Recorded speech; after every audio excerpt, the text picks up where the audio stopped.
اعوذ باللہ من الشیطان الرجیم بسم اللہ الرحمن الرحیم۔ صراط مستقیم کورس کا 23واں سبق۔ 23ویں سبق میں جو عنوان قائم کیا گیا ہے آیات کا، وہ ہے مومنین کی صفات، یعنی مومن لوگوں کی صفات۔ اعوذ باللہ من الشیطان الرجیم بسم اللہ الرحمن الرحیم۔ قد افلح المومنون، فرمایا مومن لوگ کامیاب ہو گئے۔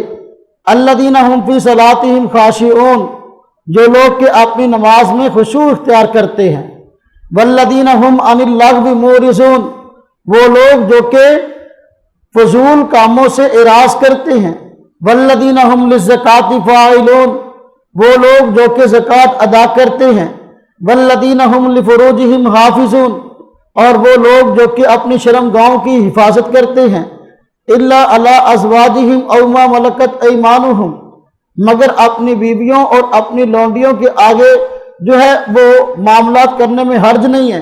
فإنہم غیر ملومین، ان لوگوں پر اس طرح کوئی ملامت نہیں، یعنی اپنی بیویوں اپنی باندیوں جو ہے ان کے ساتھ مباشرت کریں، کوئی مسئلہ نہیں۔ فمن ابتغى وراء ذلك فأولئك هم العادون، اس کے علاوہ جو آدمی اور کوئی راستہ اختیار کرے گا تو یہ لوگ ہیں حد سے بڑھ جانے والے۔ والذین هم لاماناتہم وعہدہم راعون، وہ لوگ جو کہ اپنی امانتوں کی اور اپنے وعدوں کی پاسداری کرتے ہیں۔ والذین هم علی صلاتہم یحافظون، جو اپنی نمازوں کی پابندی کرتے ہیں۔ اولئک هم الوارثون، یہی لوگ ہیں وارث۔ الذین یرثون الفردوس، جو لوگ وارث ہیں، یہ وہ لوگ ہیں جو وارث ہیں جنت الفردوس کے۔ ہم فیہا خالدون، اس میں یہ لوگ ہمیشہ ہمیشہ رہیں گے۔ مومنین کی صفات بیان کی۔ مومن وہ لوگ ہیں جو نماز میں خشوع اختیار کریں۔ ہاں جی، پہلے فرمایا مومن لوگ کامیاب ہو گئے۔ اب سوال پیدا ہو مومن لوگ ہیں کون؟ بتا دیا، جن میں یہ باتیں پائی جائیں۔ نماز میں خشوع اختیار کریں، فضول کاموں سے اعراض کریں، زکوٰۃ فرض ہے تو اس کو ادا کریں، اپنی شرمگاہوں کی حفاظت کریں، اور فرمایا کہ امانت میں خیانت نہ کریں، وعدہ کریں تو اس کی پاسداری کریں، نماز کی پابندی کریں۔ فرمایا جن لوگوں کے اندر یہ صفات پائی جاتی ہیں یہ لوگ جنت الفردوس کے وارث ہیں، اس میں ہمیشہ رہیں۔ یہ لوگ ہیں مومن۔ بات سمجھ آ گئی؟ اچھا، حدیث شریف دیکھ لیں، پھر میں اس کی مزید وضاحت کرتا ہوں۔ حدیث شریف کا عنوان قائم کیا گیا رفع یدین صرف تکبیر تحریمہ کے وقت مسنون ہے، یعنی رفع یدین صرف جو ہے شروع نماز میں کیا جائے گا، باقی جگہ پر رفع یدین کرنا سنت نہیں ہے۔ حضرت عبداللہ بن مسعود رضی اللہ عنہ کا فرمان ہے کہ انہوں نے اپنے سامعین کو کہا الا اصلی بکم صلاۃ رسول اللہ صلی اللہ علیہ وسلم، کیا میں تم کو اللہ کے نبی رسول اللہ صلی اللہ علیہ وسلم کی نماز پڑھ کے نہ دکھاؤں؟ فصلا، نماز پڑھ کے دکھائی انہوں نے۔ ولم یرفع یدیہ الا فی اول مرہ، کہتے ہیں کہ صرف رفع یدین شروع نماز کے اندر کیا۔ کیا کہا؟ اللہ کے نبی کی نماز پڑھ کے دکھاؤں؟ انہوں نے کیا جو بیٹھے سامنے صحابہ تابعین، فرمایا ہاں کیوں نہیں۔ تو آپ نے صرف شروع نماز میں رفع یدین کیا، باقی نماز میں رفع یدین نہیں کیا۔ فرمایا یہ ہے اللہ کی نبی کی نماز۔ یہ کس کی نماز ہے؟ امام ابو حنیفہ کی۔ کس کی نماز ہے؟ اللہ کے نبی کی۔ یہ سوال ہوتا ہے نا، ہم تو اللہ کے نبی کی نماز پڑھتے ہیں، یہ ابو حنیفہ کی نماز پڑھتے ہیں۔ ہم نماز میں رفع یدین کرتے ہیں اس لیے جو ہے یہ اللہ کے نبی کی نماز ہے، یہ نماز میں رفع یدین نہیں کرتے ان کی ابو حنیفہ کی نماز ہے۔ یہ صحابی رسول کیا فرما رہے ہیں کہ کس کی نماز ہے؟ اللہ کے نبی۔ تو اس سے معلوم ہوا کہ ہم اللہ کے نبی کی نماز پڑھتے ہیں، امام ابو حنیفہ کی نماز نہیں پڑھتے۔ امام ابو حنیفہ ہمارے استاد ہیں، ان سے ہم نے نماز سیکھی ہے۔ آپ نے استاد کا ذکر کرنا جس سے نماز سیکھی، یہ تو فخر کی بات ہے۔ جس کا استاد اچھا ہوتا ہے وہ دوسروں کو بتاتا پھرتا ہے کہ میرا استاد فلاں، میرا استاد ہندا نتھو خیرا، ہاں جی، جن کو جاندا نہ ہوئے، ہاں جی، تو اس نے تو اپنے استاد کو چھپانا ہی چھپانا ہے۔ ہمارا استاد تو پوری دنیا کا امام ہے، اس لیے اس کو امام اعظم ابو حنیفہ کہتے ہیں۔ اس لیے ہم بتاتے ہیں کہ ہمارا استاد یہ، ہم نے نماز اس سے سیکھی ہے۔ اور سیکھی کون سی نماز ہے؟ اللہ کے نبی کی نماز سیکھی۔ گل سمجھ آئی؟ ہوں ذرا اس مسئلے کو سمجھ لو، اگر توجہ کرو گے تو مسئلہ بہت جلدی کلیئر ہو جائے گا، تو پلے بھی پی جائے گا، نہیں تو پھر اوپر اوپر نہیں گزر گیا تو پھر میرا قصور نہیں ہے گا۔ رفع یدین کا معنی ہے دونوں ہاتھوں کو اٹھانا۔ کیا معنی رفع یدین کا؟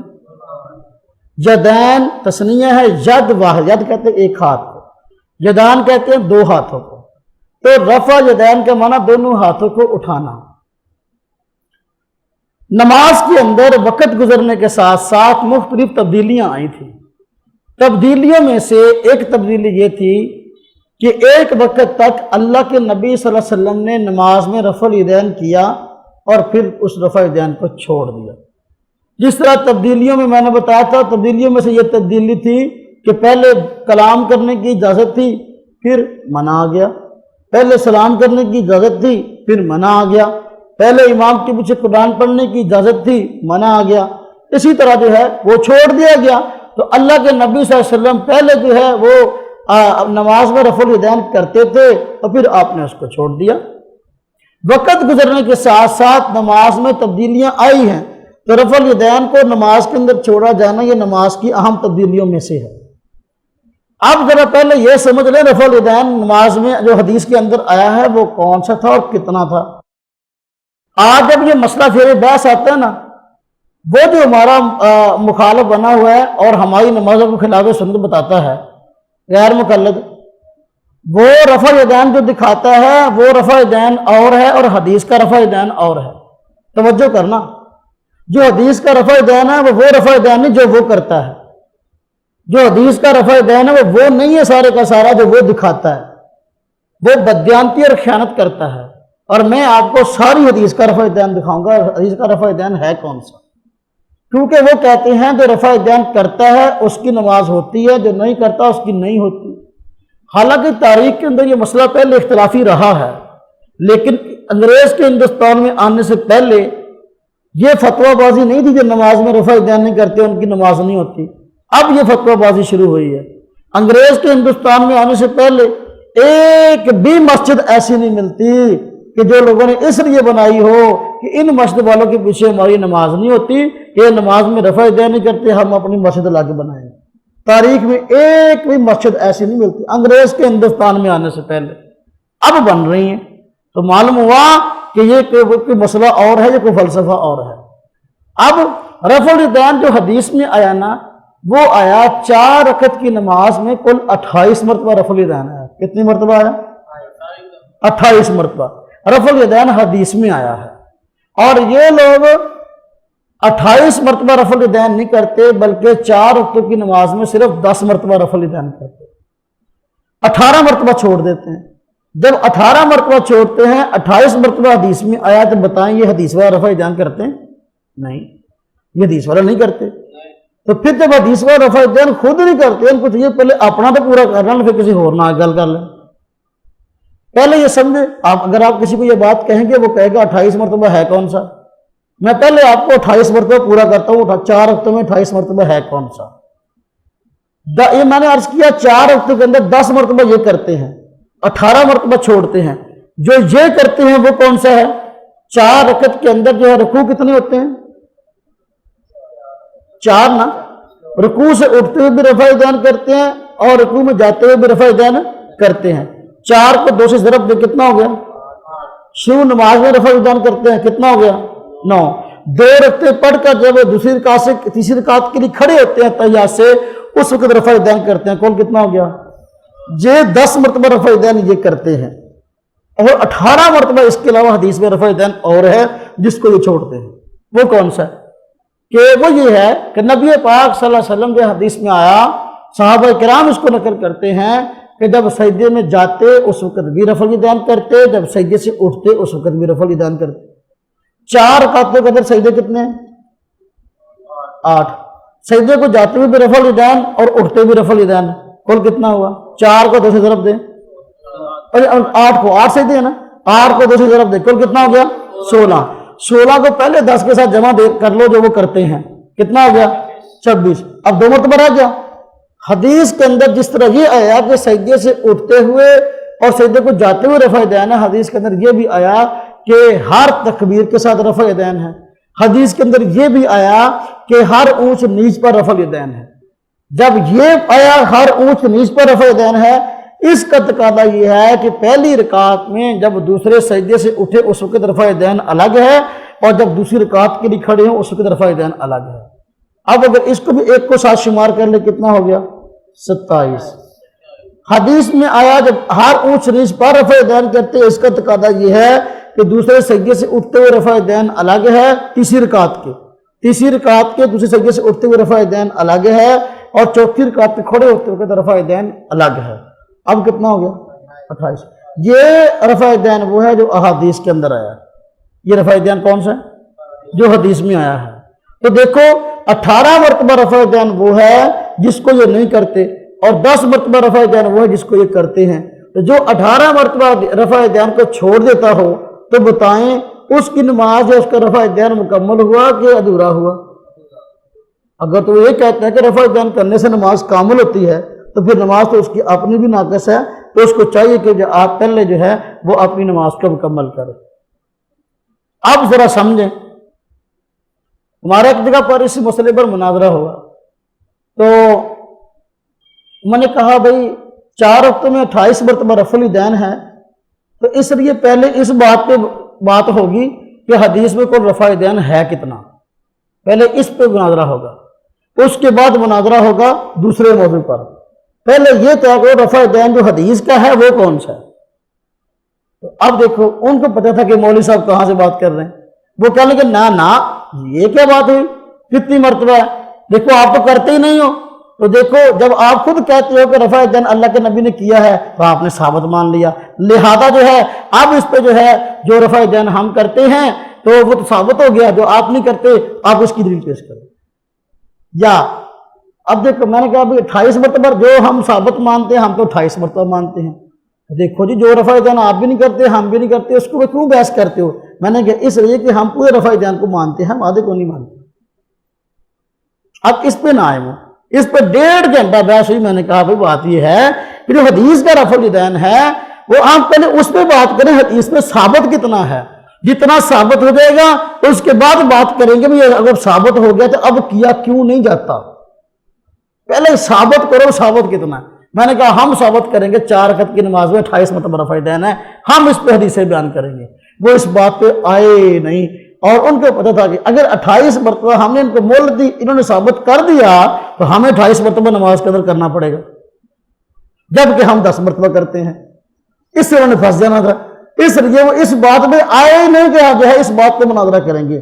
تو ہمارا زور یہ تھا کہ اس بات پہ مناظرہ کریں، تو ان کی کمزوری یہ ہے کہ پہلے تو اس رفع الیدین پہ آئیں گے نہیں جو وہ نہیں کرتے، اور جب ہم پوچھیں گے بھئی کیوں نہیں کرتے، لے آیا ہی نہیں ہے گا، حدیث ہے ہی نہیں، جیسے حدیثاں دکھاواں گے، اے دیکھو حدیثاں، اے دیکھو حدیثاں، اے دیکھو، پھر کہیں گے یہ ضعیف ہے۔ تینوں پتہ لگ گیا کہ حدیثاں ضعیف ہے، محدثین کو پتہ ہی نہیں لگ گیا حدیثاں ضعیف ہے۔ اگر یہ رفع الیدین کرنا ہی نہیں تھا تو پھر آپ مجھے بتاؤ، اگر رفع الیدین کرنا ہی نہیں تھا تو حدیثی کتابوں میں ذکر کیوں کیا محدثین نے؟ اب میں آپ سے عرض کرتا ہوں، مثلا سجدوں کا رفع الیدین ہے، جو صحابہ کرام توجہ کیجیے گا، رکوع کا رفع الیدین بیان کرتے ہیں، انہی صحابہ کرام سے سجدوں کے رفع الیدین کی حدیثیں بھی ہیں۔ میں دیکھو حضرت عبداللہ بن عمر رضی اللہ عنہ صحابی رسول ہیں، ان سے رکوع کا رفع الیدین بھی مروی ہے، ان سے سجدے کا رفع الیدین بھی مروی ہے، اور جو ہے ہاتھ تکبیر کا رفع الیدین کی روایت بھی ان سے آئی ہے۔ خود ایک وہ رسالہ جس کو جز رفع الیدین کہتے ہیں امام بخاری کا لکھا ہوا ہے، اس میں عبداللہ بن عمر رضی اللہ عنہ سے جو ہے خود روایتیں موجود ہیں کہ سجدے کا رفع الیدین بھی نبی پاک صلی اللہ علیہ وسلم نے کیا، سجدے کو جاتے ہوئے سجدے سے اٹھتے ہوئے، ٹھیک ہے۔ یہ عبداللہ بن عمر رضی اللہ عنہ ان کے متعلق روایت مسند حمیدی حدیث کی معروف کتاب ہے، امام بخاری کے استاد امام حمیدی ان کی کتاب ہے، معروف کتاب حدیث کی، اس میں حدیث آئی عبداللہ بن عمر رضی اللہ عنہ اس آدمی کو پتھر مارتے جو آدمی جو ہے ہر تکبیر کے ساتھ یا ہر اونچ نیچ پر رفع الیدین نہ کرتا۔ عبداللہ بن عمر رضی اللہ عنہ اس آدمی کو پتھر مارتے جو آدمی ہر اونچ نیچ پر رفع الیدین نہ کرتا، اور ہر اونچ نیچ پر رفع الیدین کا تقاضا ہے کہ 4 رکعت میں 28 مرتبہ کیا جائے، ٹھیک ہے۔ اب جب یہ 4 رکعت میں 10 مرتبہ کرتے 18 مرتبہ چھوڑتے ہیں تو ہر 4 رکعتوں کے بدلے کتنے پتھر پڑنے چاہیے؟ 18۔ کتنے پتھر پڑنے چاہیے؟ عشاء دی 17 رکعتاں اتنے پتھر پے نے کہ کاروائی اوکھا ہے نا. بات سمجھ آئیے؟ جمعے دیا 14 رکعتاں اتنے پتھر پے نے گھر جانا اوکھا ہو جانا. اس لیے رفع دین پہ بحث چھوڑ ہی دے تو بہتر ہے ان کو. عبداللہ بن عمر رضی اللہ عنہ سے یہ روایت ہے اور یہ حدیث بھی صحیح ہے. خود اس حدیث کو انہوں نے اپنی کتابوں کے اندر ذکر بھی کیا ہے. تو یہ حدیث عبداللہ بن عمر رضی اللہ عنہ سے آ گئی، سجدوں کے رفع دین کی بھی، ہر اونچنی پہ رفع دین کی بھی. اب دیکھیں دوسرے صحابی توجہ کیجیے گا جن سے بخاری شریف میں روایت ہے کہ وہ رفع دین کرتے تھے، نبی پاک صلی اللہ علیہ وسلم سے رفع دین ذکر کیا ہے. وہ کون ہے؟ ارطبال بن حجر رضی اللہ عنہ، صحابی رسول ہے. یہ مکہ سے باہر کے رہنے والے تھے، مدینہ میں 2 مرتبہ آئے ہیں دین سیکھنے کے لیے. انہوں نے آپ صلی اللہ علیہ وسلم کو رکوع کا رفع دین کرتے ہوئے دیکھا، اس کو بیان کر دیا. اسی طرح سنن ابی داؤد حدیث کی معروف کتاب صحیح 6 میں شامل ہے، تو اس میں خود ان سے روایت سجدوں کے رفع دین کی ہے. جو اللہ کے نبی صلی اللہ علیہ وسلم سے سجدوں کا رفع دین بھی ذکر کرتے ہیں. اب انہوں نے رکوع کا رفع دین دیکھا، وہ بھی بیان کر دیا، سجدے کا رفع دین دیکھا تو وہ بھی بیان کر دیا. کیونکہ صحابی تھے نا، بددیانت نہیں تھے، دیانتدار آدمی تھے، جو دیکھا اس کو بیان کر دیا. اسی طرح تیسرے صحابی جو رکوع کا رفع دین سے کرتے ہیں وہ مالک بن حویرث رضی اللہ عنہ ہیں. یہ بھی مدینہ کے رہنے والے تھے، باہر کے تھے. انہوں نے نبی پاک صلی اللہ علیہ وسلم کو رکوع کا رفع دین کرتے ہوئے دیکھا، جس طرح کہ بخاری میں روایت آئی ہے وہ بیان کرتے ہیں. لیکن انہوں نے نبی پاک صلی اللہ علیہ وسلم کو سجدے کا رفع دین کرتے ہوئے بھی دیکھا، جس طرح کی روایت سنن نسائی کے اندر آئی ہے. سنن نسائی صحیح 6 حدیث کی جو 6 مشہور حدیث کی کتابیں ہیں ان میں سنن نسائی معروف کتاب ہے اور یہ امام بخاری کے غالباً شاگرد ہیں. تو اب سنن نسائی میں حضرت مالک بن حویرث رضی اللہ عنہ سے روایت خود امام نسائی ذکر کرتے ہیں کیا کہ نبی پاک صلی اللہ علیہ وسلم سجدے کا رفع دین کرتے تھے. اب دیکھو جو صحابی رکوع کا رفع دین ذکر کرتا ہے وہ سجدے کا رفع دین بھی ذکر کرتا ہے. تیری بددیانتی کیوں ہے کہ تو رکوع کا رفع دین لے لیتا ہے اور سجدے کا چھوڑ دیتا ہے؟ بات سمجھ آئی؟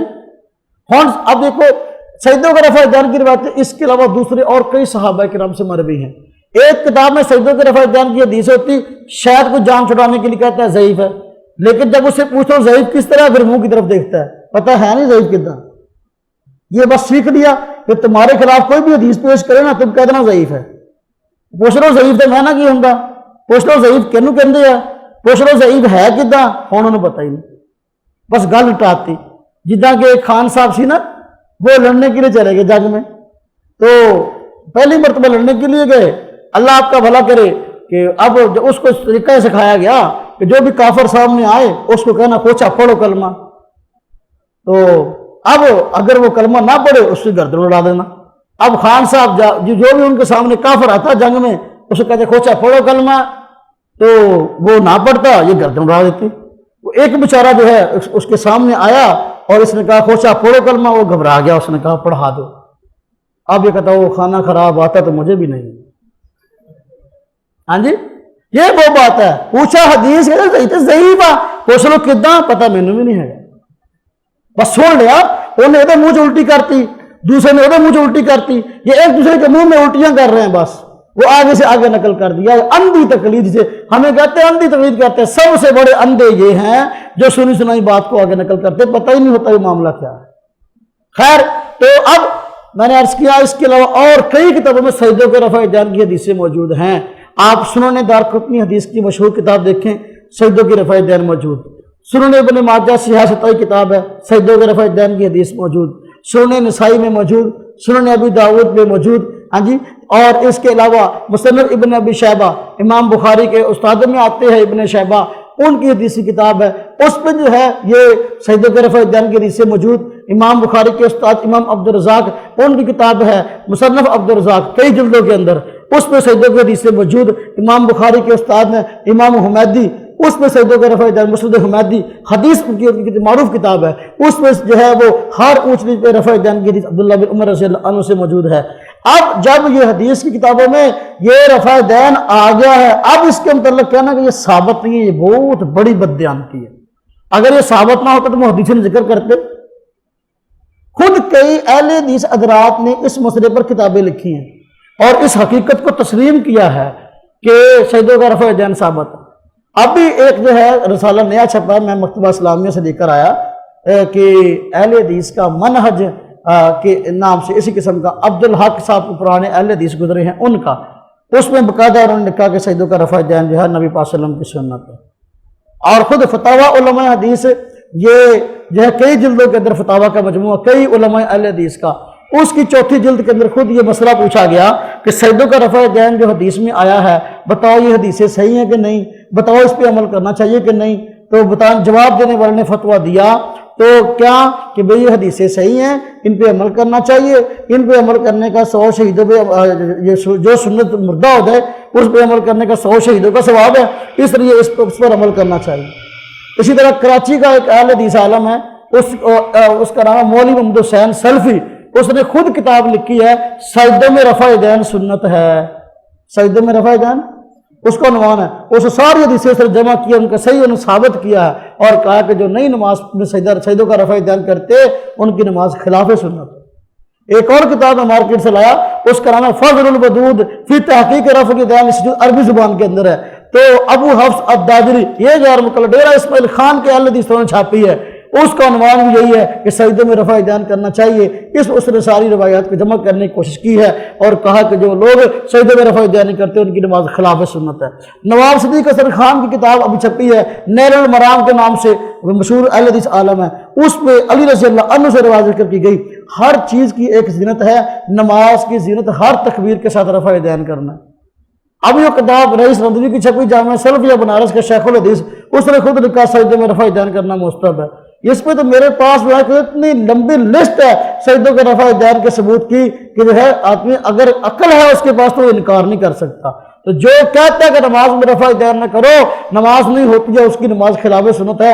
ہم پہلے یہ بات کہیں گے بھئی دیکھو یہ پہلے رفع دین جو حدیث کا ہے تم اس کو نہیں مانتے، پہلے اس کو مانو۔ تم نے اپنی خاص والا رفع دین مانا ہے، تم نے حدیث والا نہیں مانا۔ حدیث والا رفع دین اور ہے اور تیرا رفع دین اور ہے، تو بددیانت ہے، اپنی مرضی کا رفع دین الگ کر لیا، جو حدیث کا رفع دین ہے وہ اور ہے۔ ہمیں یہ دھوکہ نہ دے کہ میں حدیث کو مانتا ہوں اور تم حدیث کو نہیں مانتے۔ اگر تو حدیث کو مانتا ہوتا تو سارے رفع دین کو مانتا۔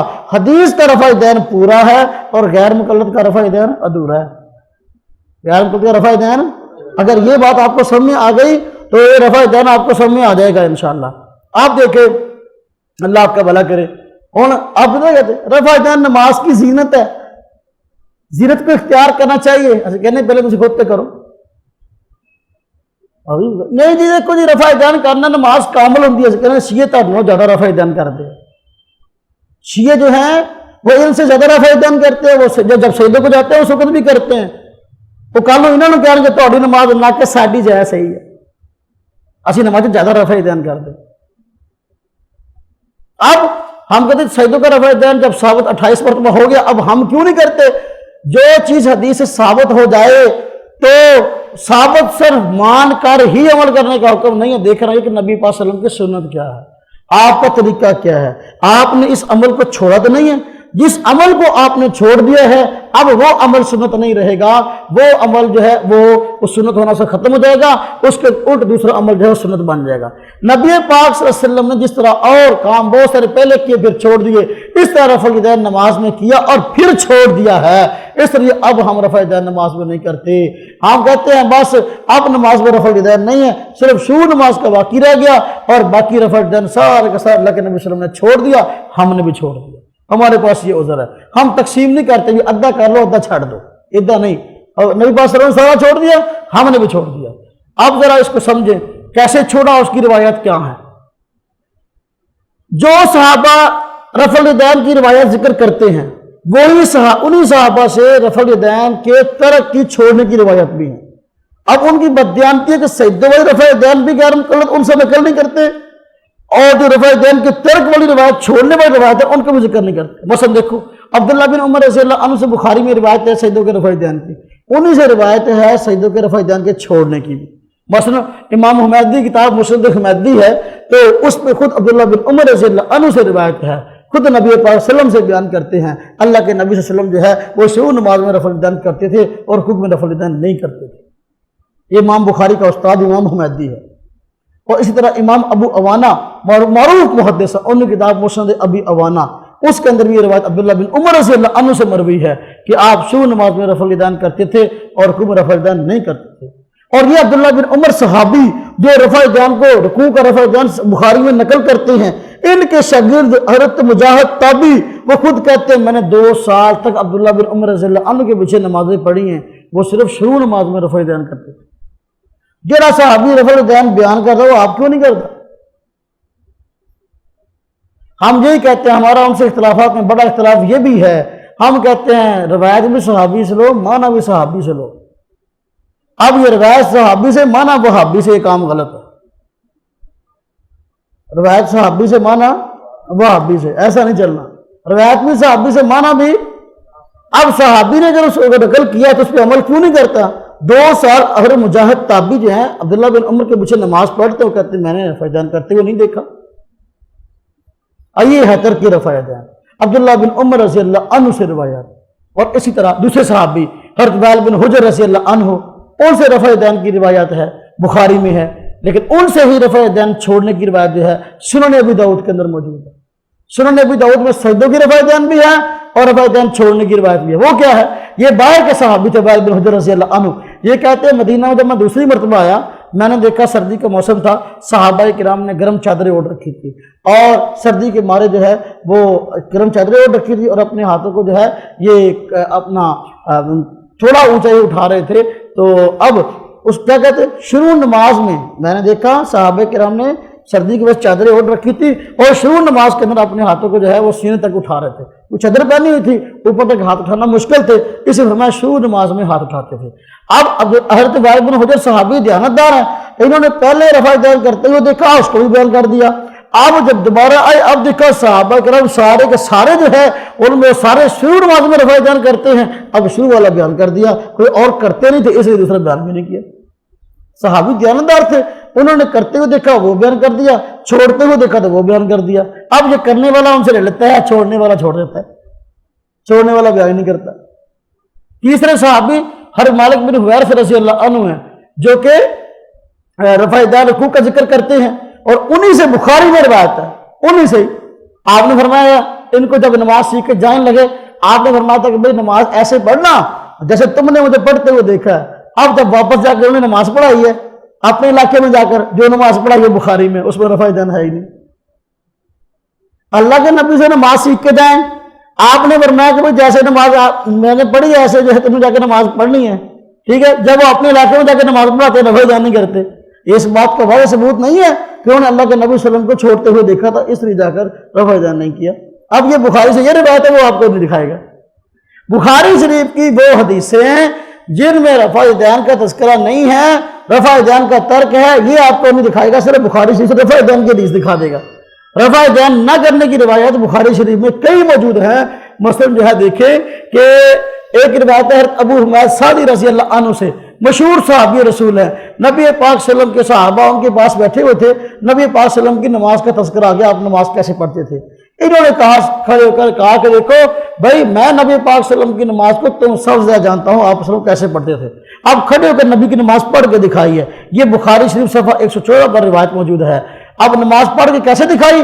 یہ فرمایا جب اللہ کے نبی صلی اللہ علیہ وسلم نماز شروع کرتے اپنے ہاتھوں کو اٹھاتے۔ اب دیکھو شروع نماز کا رفع یدین ذکر کیا، لیکن جب رکوع کی باری آئی تو اب رکوع کی جب کیفیت بیان کی، نبی پاک صلی اللہ علیہ وسلم رکوع کیسے کرتے اس میں رفع یدین ذکر ہی نہیں کرتے۔ جب آپ رکوع کرتے تو اپنے ہاتھوں کو گھٹنوں پر جما دیتے، اب نہیں فرمایا کہ اپنے ہاتھوں کو اٹھاتے۔ صحابی رسول کہتے ہیں مجھے اللہ کے نبی کی نماز تم سے زیادہ یاد ہے، اور پھر بیان کرتے ہیں شروع نماز میں رفع یدین رکوع کا بیان نہیں کرتے، ٹھیک ہے۔ ہمیں کہتے ہیں کہ ہم نبی کی نماز پڑھتے تم ابو حنیفہ کی نماز پڑھتے ہو، حالانکہ یہ صحابی نبی کی نماز پڑھ کے دکھا رہے کہ شروع نماز کا رفع یدین ہے اور رکوع کا رفع یدین نہیں، اور روایت کس کتاب کے اندر ہے؟ بخاری شریف کے اندر۔ حضرت ابو ہریرہ رضی اللہ عنہ سے روایت بخاری شریف کے اندر ہے کہ نبی پاک صلی اللہ علیہ وسلم جو ہے ہر اونچ نس پر تکبیر کہتے تھے جہاں تک کہ اللہ سے جا ملے۔ اب یہ نہیں کہا کہ ہر تکبیر کے ساتھ رفع یدین کرتے تھے یہاں تک کہ اللہ سے جا ملے، کیوں؟ پہلے کرتے تھے بعد میں چھوڑ دیا، اب چھوڑنے والی فرمایا کہ آخری عمر کا جو عمل ہے وہ تکبیرات تو ہیں لیکن ان کے ساتھ رفع یدین نہیں۔ بات سمجھ آ رہی؟ وہ پلے پئی کہ نہیں پئی؟ اوپر گزر گئی؟ ہاں جی ہاں۔ تو نماز کا رفع الیدین اب ایک حدیث میں آپ نے صراحتاً منع فرمایا، وہ مسلم شریف کے اندر حدیث موجود ہے، صحیح مسلم کے اندر نبی پاک صلی اللہ علیہ وسلم نے دیکھا کہ صحابہ کرام کی ایک جماعت مسجد میں نماز پڑھ رہی تھی، آپ گھر سے باہر نکلے، دیکھا تو وہ نماز میں رفع الیدین کر رہے تھے۔ آپ نے فرمایا یہ تمہیں کیا ہو گیا، ابھی وقت نہیں آیا کہ تم دین کو سمجھو، یہ کہ کیا تم گھوڑوں کی دموں کی طرح اپنے ہاتھوں کو ہلا رہے ہو، گھوڑوں کی دموں کی طرح اپنے ہاتھوں کو ہلا رہے ہو نماز کے اندر، ایسا کیوں کر رہے ہو؟ اسکنوا فی الصلاۃ، نماز میں سکون اختیار کرو۔ اب اس روایت میں آپ نے صراحتاً نماز میں رفع الیدین کرنے سے صحابہ کرام کو روک دیا۔ جو آدمی کہتے ہیں منع کی حدیث دکھاؤ، منع کی دکھاؤ، ہم کہتے ہیں یہ دیکھو صحیح مسلم منع کی حدیث ہے، تم ہمیں ایک حکم والی حدیث دکھا دو، اللہ کے نبی نے رفع الیدین کرنے کا حکم دیا، ایک بھی حدیث نہیں حکم والی۔ عملاً آپ نے کیا، عملاً چھوڑا ہے، عملاً چھوڑ دیا۔ صحابہ کرام دیکھا کہ بعد پھر کرے تھے، پھر آپ نے اب سختی سے منع کیا۔ اب اس حدیث کا وہ انکار کیسے کرتے ہیں؟ اب جب ہم بخاری سے حدیث پیش کرتے ہیں، مسلم سے حدیث پیش کرتے ہیں، اس کا انکار عقلی ڈکونسلوں کے ذریعے کرتا ہے اور عقلی اعتراضات کرتا ہے۔ کیا کہتے ہیں؟ یہ حدیث سلام کے بارے میں ہے، کہ سلام کے وقت جو صحابہ کرام کہتے ہیں السلام علیکم ورحمۃ اللہ، السلام علیکم ورحمۃ اللہ، ہم کہتے ہیں وہ حدیث دوسری ہے، اس سے نیچے ہے، سلام والی حدیث دوسری۔ اس روایت کے اندر سلام کا لفظ نہیں ہے، جھوٹو، سلام کا لفظ نیچے ہے، جو سلام والی حدیث ہے وہ اپنی جگہ پر حق ہے، یہ اوپر والے سلام کے متعلق نہیں ہے۔ اس وقت ویسے تھا کہ نماز کے اندر ہاتھ اٹھا رہے تھے۔ اب سنو، پتہ کیا کہتے ہیں؟ اب ایک اور عقلی ٹکوسلا سنو، عقلی ٹکوسلا، عقلی ٹکوسلا کیا چھوڑا کہ جی دیکھو اس حدیث میں آپ نے فرمایا کہ گھوڑے کی دموں کی طرح ہاتھ کیوں لا رہے ہو؟ جس کام کو آپ نے خود کیا تو بعد میں آپ اس کو برا کہہ سکتے ہیں؟ ہم کہا بالکل، جب تک آپ نے کام کیا اسے کرنا اچھا ہے، جب آپ نے چھوڑ دیا اب وہ کام اچھا نہ رہا، اس لیے فرمایا گھوڑے کی دموں کی طرح ہاتھ کیوں لا رہے ہو؟ ایک غیر مقلد مجھے کہتا ہے اچھا آپ کو پتا ہے گھوڑا دم کیسے لاتا ہے؟ میں نے کہا ہاں جی۔ کہتا ہے یہاں فرمایا گھوڑے کی دموں کی طرح ہاتھ نہ ہلاؤ، تو گھوڑا جو ہے وہ تو دم جو ہے یوں یوں ہلاتا ہے، ہم رفع الیدین یوں یوں کرتے ہیں۔ گھوڑا دم کیسے ہلاتا ہے؟ کہتا ہے گھوڑا دم یوں ہلاتا ہے اور ہم رفع الیدین یوں کرتے ہیں، تم کہتے ہو یہ رفع الیدین کے متعلق ہے تو گھوڑا دم یوں ہلاتا ہی نہیں ہے۔ میں نے کہا اللہ تمہیں عقل دے، حدیث پہ غور کرتے تمہیں معنی سمجھ آ جاتا۔ آپ نے فرمایا سرکش گھوڑوں کی طرح اپنے ہاتھ نہ ہلاؤ۔ کیا فرمایا؟ سرکش گھوڑوں کی طرح جو ہے، جس طرح سرکش گھوڑے اپنی دمیں ہلاتے ہیں ایسے اپنے ہاتھ نہ ہلاؤ۔ عام گھوڑے کا تذکرہ نہیں کیا، گھوڑا اس وقت سرکشی پہ اتر آتا ہے، بہت اس میں چھریرا پن آ جاتا ہے، غصہ آپے سے باہر، جب وہ آپے سے باہر اور سخت غصے کے اندر ہوتا ہے نا، اس وقت وہ دم جو ہے یوں یوں ہلا کے یوں یوں بھی ہلاتا ہے۔ بات سمجھ آئیے؟ عام گھوڑا دم یوں ہلاتا ہے، لیکن جو سرکش جب سرکشی پر گھوڑا اترتا ہے پھر دم کیسے ہلاتا ہے؟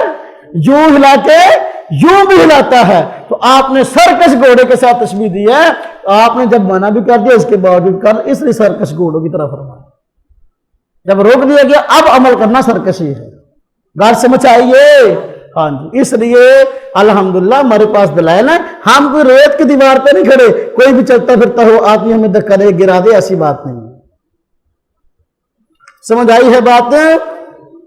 اچھا آگے دیکھ لیں بیٹا، اولیاء کرام کے متعلق جو ہے، اور دیکھیں یہ رفع الیدین کا جو اپنا ہے، جس طرح الحمدللہ ہمارے موقف کی تائید حدیث سے ہوتی ہے، قرآن سے بھی ہوتی ہے۔ امام ابو حنیفہ رحمۃ اللہ علیہ خوبی یہ تھی، سب سے پہلے دلیل قرآن سے پیش کرتے ہیں۔ یہ جو آپ کو 30ویں سبق میں جو ہے قرآن پاک کی آیتیں ذکر تھی، قد افلح المؤمنون الذین هم فی صلاتهم خاشعون، مومن لوگ کامیاب ہو گئے۔ کون مومن؟ جو اپنی نماز کے اندر خشوع اختیار کرتے ہیں۔ یہ اس آیت کی تفسیر میں صحابی رسول حضرت عبداللہ بن عباس رضی اللہ عنہ فرماتے ہیں کہ خشوع اختیار کرنے والے وہ لوگ ہیں جو نماز میں رفع الیدین نہیں کرتے۔ خشوع اختیار کرنے والے کون لوگ ہیں؟ اللہ نے فرمایا کامیاب ہو گئے وہ لوگ، ہاں جی، جو نماز میں خشوع اختیار کرتے ہیں۔ اور خشوع اختیار کرنے والے کون لوگ ہیں؟ صحابی رسول، مفسر قرآن۔ یہ مفسر قرآن ہوا جن کو مفسر قرآن اللہ کے پیارے پیغمبر نے بنایا، عبداللہ بن عباس رضی اللہ عنہ، اور فرماتے ہیں لا یرفعون ایدیہم، نماز میں اپنے ہاتھوں کو نہیں اٹھاتے۔ یہ وہ لوگ ہیں نماز میں خشوع کرنے والے۔ اب جو نماز میں رفع الیدین کرتے ہیں تو ان کی نماز خشوع سے خالی ہے۔ یہ قرآن کی آیت بھی ہماری واضح دلیل ہے اور احادیث اپنی جگہ پر واضح دلیل ہے۔ ہمارے پاس اپنے موقع پر سب سے پہلے قرآن کریم کی آیات ہیں، پھر حدیث ہے۔ امام کے پیچھے فاتحہ ہے، ہاں جی، نہ پڑھنے کے مسئلے پر آیت آئی وَإِذَا قُرِئَ الْقُرْآنُ فَاسْتَمِعُوا لَهُ، پچھلے سبق کے اندر۔ اب رفع الیدین نہ کرنے پر قرآن کی آیت آ گئی، آمین آہستہ کرنے پر قرآن پاک کی آیت آئی، ہاں جی،